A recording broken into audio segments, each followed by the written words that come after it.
bonitas e bonitos, sejam bem-vindos ao nosso canal AES Transforma. A gente vai conversar sobre intersetorialidade, tá? Eu sou a Prof. Tamara.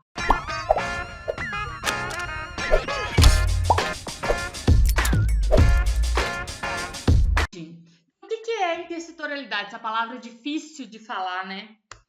Intersetorialidade nada mais é do que inter-relações entre as políticas setoriais. Que políticas setoriais são essas, profa? É só educação, saúde, assistência? Não, qualquer política setorial, tá? Vale lazer, cultura, habitação, renda. Então, a intersetorialidade, ela tem um princípio que é da incompletude, que é o que vocês estão vendo. O que isso significa? Significa dizer que a intersetorialidade, ela traz pra gente uma questão que é muito importante. Nenhuma política setorial consegue atender integralmente o usuário ou a família se não tiver uma articulação intersetorial. Isso significa que quando uma pessoa chega para mim para o atendimento, né? Ela sempre, vamos supor que eu trabalho no CRAS, ela sempre vai me trazer demandas que estão para além da assistência social. Demandas, por exemplo, às vezes da saúde, da educação, da habitação, e eu, enquanto técnica do CRAS, vou ter que articular aí intersetorialmente para poder atender essa família ou esse usuário de forma integral, tá? Então, é muito importante. Eu gosto de dizer o seguinte, casos complexos não possuem soluções ou intervenções simples. Por quê? Porque se o caso é complexo, com certeza vai demandar aí uma série de ações intersetoriais, tá?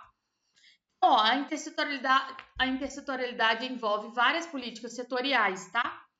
Quais são elas? Aqui tem um gráficozinho só para dar um exemplo. Pode ser ali, por exemplo, o equipamento do CRAS, do CREAS, a delegacia especializada, os serviços de saúde, instituições de ensino, Ministério Público, Defensoria Pública, conselhos, centros de convivência, centros comunitários, ONGs, porque muitas vezes a gente vai fazer uma discussão intersetorial e esquece de chamar as ONGs ou o CIP daquele território, tá? Então, deu para pegar essa parte. O que vocês acharam? Tá ok até aí? Então, o que é a intersetorialidade? É essa articulação entre os serviços e os sujeitos diversos. Muitas pessoas imaginam que a intersetorialidade é simplesmente a articulação entre os serviços, só que não é. A intersetorialidade real, ela é mais do que articulação. Ela é quando a gente senta para pensar ações novas desenvolvidas por serviços diferentes. Então, por exemplo, estou acompanhando o seu João. O seu João está em tratamento de tuberculose, né?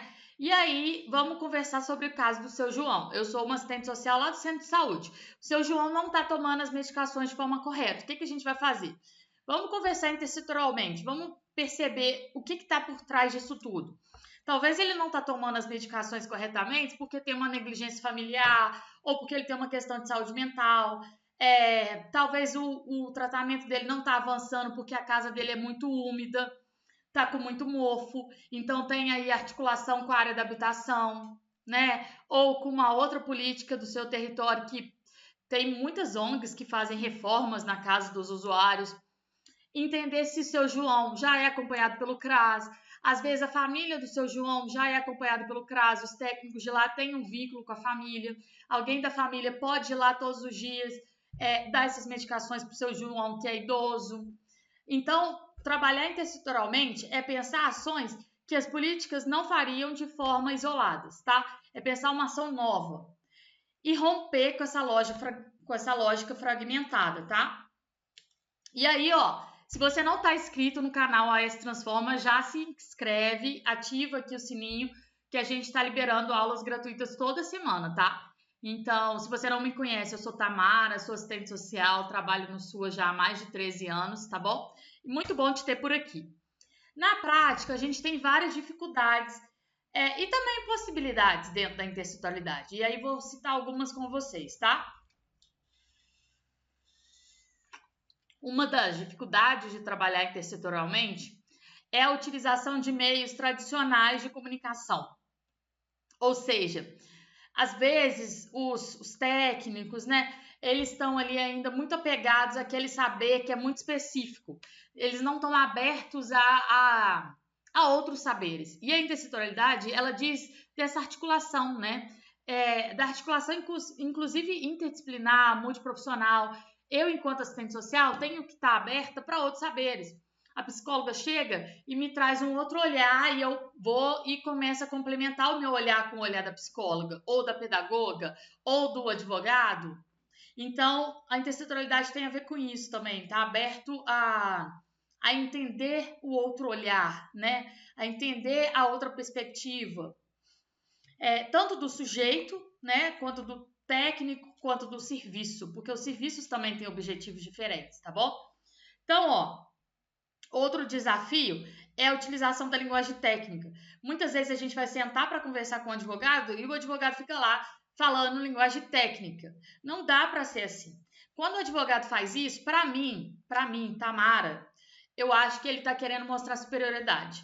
Porque a linguagem, ela é para ser fácil, ela é para ser uma comunicação fluida. Ou seja, o que eu digo, vocês têm que me entender. Não é porque eu falo palavras difíceis que eu sou mais inteligente. Não, tá? Então, na intersetorialidade, a gente tem que utilizar termos que todo mundo entenda, que todos os serviços, que todos os técnicos entendam. Outra dificuldade é a falta de gestão e ausência de cultura intersetorial. Muitos serviços não têm essa cultura intersetorial, então não estão nem acostumados a, por exemplo, fazer uma visita domiciliar conjunta entre um técnico da saúde e da assistência ou um técnico da cultura junto com a assistência. As pessoas acham assim, não, nada a ver. Então falta essa cultura. E a questão do financiamento que também pega, né? A gente não consegue fazer nada sem financiamento, então a gente precisa do financiamento. E aí eu disse da dificuldade, agora a gente vai falar das possibilidades e aí a gente finaliza, tá? Então, ó, possibilidades. Vou dar aqui alguns exemplos práticos para vocês. A gente tem como fomentar reuniões mensais com os gestores locais para pensar projetos conjuntos para o território. A gente faz isso muito aqui em Belo Horizonte. Eu já estive como coordenadora de CRAS aqui em BH. E aí, o que a gente fazia? Uma vez por mês, a gente sentava com todos os serviços, né, daquele território. Então, sentava com diretora de escola, com gerente do centro de saúde, com gerente do centro cultural, para a gente pensar o que a gente vai fazer para o território, juntos.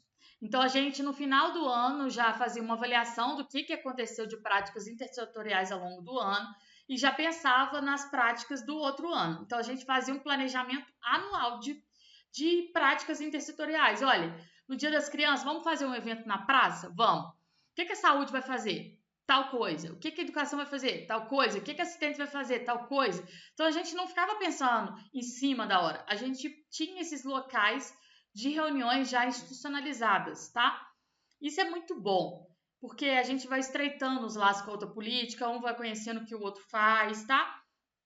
Outra possibilidade é convidar o Conselho Tutelar para discussões de caso e alinhamento de expectativas em relação ao trabalho. Por quê? Porque muitas alunas, né, tem mais de 700 alunas e a maioria fala alguma questão referente ao Conselho Tutelar. Alguns conselheiros, eles, por exemplo, cidades muito pequenas, né, eles só fazem encaminhamentos, eles não fazem atendimentos. E aí, por exemplo, encaminha para o CRAS ou para o CREAS solicitando uma psicoterapia, sendo que o serviço do SUAS não faz psicoterapia. E o que falta? Falta sentar com o conselheiro tutelar e explicar para ele, olha, no CRAS o nosso trabalho é o trabalho social com famílias. Nós não fazemos psicoterapia aqui. Quando for psicoterapia, você tem que caminhar para tal lugar, tá? Aqui a gente faz isso, isso e isso. E aí vai estreitando os laços e as relações. De dizer, inclusive, para o conselheiro, por exemplo, eu tive uma aluna que há pouco tempo me falou, o conselho tutelar daqui não atende. Ele só encaminha. De dizer para ele assim, aqui, tá vendo esse documento do perguntas e respostas sobre o Conselho Tutelar? Aqui estão as atribuições do Conselho, então você pode sim ir lá fazer essa visita que você está me solicitando.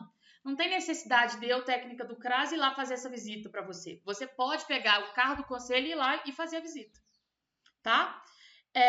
Outra possibilidade é entender que os problemas são complexos, né?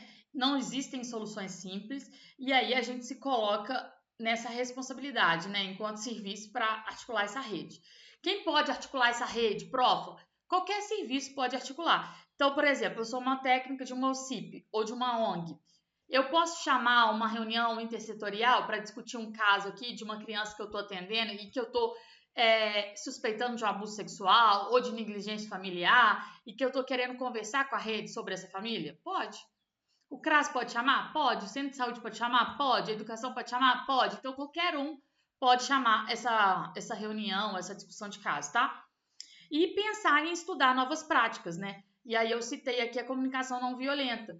Muitos técnicos, eles não querem estudar. Acha que formou, tá bom. Só que não, tá? O conhecimento está o tempo inteiro se atualizando, então a gente também precisa se atualizar.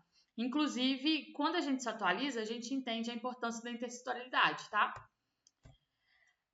Então, vou dar aqui alguns exemplos de práticas intersetoriais. A gente pode fazer eventos na praça, a gente pode fazer projetos no território. A gente tem aqui em Belo Horizonte um exemplo bem interessante que foi o programa Família Cidadã. Você consegue colocar no Google para poder ver o que foi esse programa, tá? E a gente tem uma live também sobre isso lá no canal do Instagram. Então, se você não está no Instagram, você vai aqui nos comentários dessa aula e entra lá no Instagram. Pode seguir lá, né? Que eu tô sempre divulgando conteúdo muito bom. E vai lá no IGTV que também tem, tá? Então, esse programa Família Cidadã foi um programa muito interessante que ele trabalhou práticas intersetoriais com famílias que estavam em miserabilidade extrema. Então, essas famílias que estavam em miserabilidade extrema, elas foram consideradas prioridades, tanto para a saúde, quanto para a educação, quanto para a assistência. E a gente fazia reuniões mensais também para discutir esses casos e para fazer um acompanhamento mais próximo mesmo dessas famílias, tá? Então, é isso. Questão de concurso. Vamos pensar aqui. Enquanto vocês pensam, eu vou tomar água. A intersetorialidade já é uma prática concretizada? Se isso cair no seu concurso, o que você acha? Que é ou que não é? A intersetorialidade já é uma prática concretizada?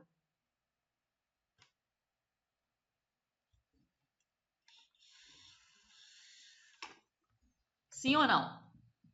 Não, tá? Então, se cair no seu concurso, é não. Na Constituição Federal, houve uma intenção de colocar lá a intersetorialidade, né? Como um princípio, etc. Mas ela não se concretizou de fato. Então, ainda permanecemos fragmentados nas nossas ações. Isso cai bastante em concurso, tá? E intersetorialidade também cai bastante em concurso.